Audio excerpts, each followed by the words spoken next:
Salut tout le monde, on se retrouve aujourd'hui pour une nouvelle vidéo et aujourd'hui j'ai reçu un colis.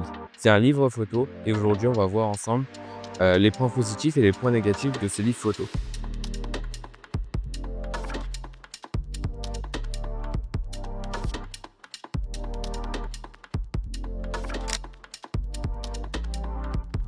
Je l'ai reçu hier et aujourd'hui du coup je fais un peu une première réaction à chaud par rapport à ce que je m'attendais. Est-ce que je suis déçu? Est-ce que je suis content du produit?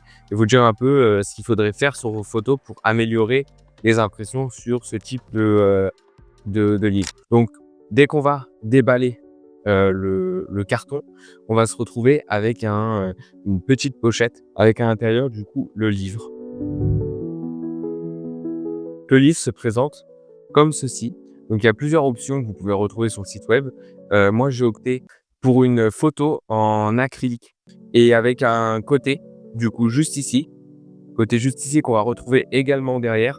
C'est un côté en simili-cuir. Donc, j'ai opté pour une photo en noir et blanc. Mais je trouve que du coup, ça se marie plutôt pas mal. Donc, c'est un livre personnel, juste pour retracer un peu mes premières années de photographie animalière.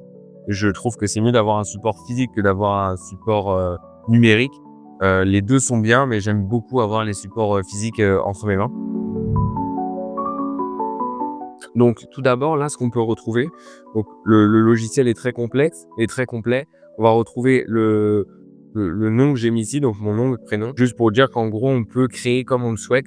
À l'intérieur, j'ai fait le choix de pas mettre les caractéristiques, que ce soit les espèces des animaux que j'ai pris en photo, les lieux, etc., les années de prise. Je ferai pour les prochaines fois. Là, j'avais hésité. Je me suis dit, je vais pas le faire. Mais c'est vrai que si par exemple dans 10 ans, je retrouve le livre, je me dirais, ah tiens, quand est-ce que j'ai pris cette photo, c'était quoi les réglages, etc. Donc ça peut être intéressant selon vos utilisations. Quand on ouvre le livre, donc vous avez plusieurs options, des mises en page différentes selon les pages. Vous pouvez faire tout le temps la même. Moi, j'ai opté pour des mises en page par thème. Donc ça soit au départ, on va retrouver les 15 premières pages, on va retrouver des oiseaux. Ensuite, on va retrouver les mammifères. On va retrouver que ce soit des renards, chevreuils, etc. Et des fois, il y a une photo qui va prendre les 2 pages, qui va empiéter sur l'autre. Donc, je vais vous montrer ça tout de suite. Par exemple, comme celle-ci, là où on voit qu'il y a tout sur la partie gauche et ça empiète un peu sur la partie droite. Le livre est de 30 pages. Donc là, on est sur la gamme Professional Line. Donc, c'est un livre qui va se retrouver aux alentours de 40 €, il me semble, les premières gammes. Et on peut aller monter jusqu'à une centaine d'euros comme celui-ci avec une impression en acrylique sur le dessus. Alors, il va y avoir quelques points que je vais trouver super positifs. On en a déjà parlé. C'est un peu, déjà l'impression en acrylique sur le dessus. On va avoir aussi les pages qui vont être épaisses et que je trouve ça très, très bien. Et également le fait que quand on ouvre, les photos vont être à plat. Ça, c'est un point positif. Qu'il y a une multitude d'options qu'on va pouvoir retrouver. Et il y a les points négatifs qui, selon moi, c'est un peu dommage pour ce prix-là. En fait, il faut le savoir avant de faire l'achat. Il faut savoir ces caractéristiques-là. Il y a d'ailleurs d'autres vidéos qui sont disponibles sur YouTube qui parlent justement de ces problèmes-là. On va retrouver principalement la luminosité, qui va être un point assez récurrent, je trouve, dans toutes les photos. Dès qu'on a une photo un peu sous-exposée, mais de manière très légère, elle va se retrouver vachement sous-exposée. Je parlais de la sous-exposition, donc là, on le voit bien. On voit bien juste ici que cette photo est de base plus exposée. Il y a plus de luminosité et là, c'est un peu trop sous-exposé. Là, ici, alors là, c'est les 2 photos que je suis plus déçu parce que c'est pas véritablement ces couleurs-là qui sont de base et c'est un peu trop sous-exposé, beaucoup trop sous-exposé comparé à la photo de base. On a aussi une correspondance des couleurs qui me semble être un peu différente comparée à ce que j'ai sur mon appareil photo, à ce que j'ai sur mon logiciel de montage et à ce que j'ai sur le livre. Et on va avoir aussi un peu une diminution des contrastes avec une diminution un peu de la saturation. En gros, tous les réglages qu'on va faire, j'ai l'impression qu'ils sont un peu plus diminués sur ce produit. Donc là, en l'occurrence, on est sur du papier en impression mat. Je sais pas si une impression en brillant, ça ferait vraiment la différence. Je sais que j'ai vu plusieurs vidéos justement qui parlaient de ce sujet. En gros, de ce que je peux dire de ce livre, c'est que je suis quand même relativement content du livre, que ça soit sur la première impression. J'avais vu des vidéos qui parlaient justement de la première impression, sur le fait qu'elle était pas de bonne qualité.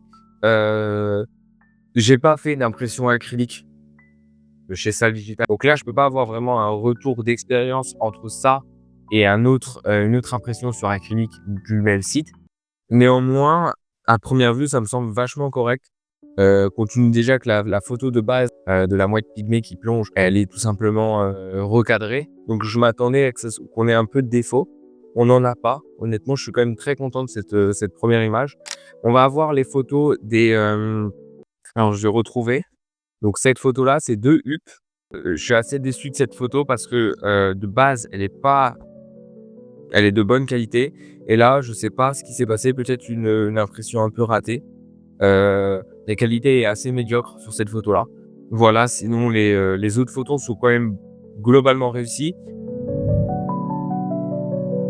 Si vous voulez pas être déçu, il faut impérativement justement augmenter un peu, l'exposition, augmenter un peu, les contrastes. En gros, il faut augmenter un peu tous les paramètres que vous avez fait de base sur vos photos pour avoir une ressemblance quasi parfaite entre la photo, digitale et la photo sur impression. Après, il y aura forcément, ça sera jamais exactement le même résultat.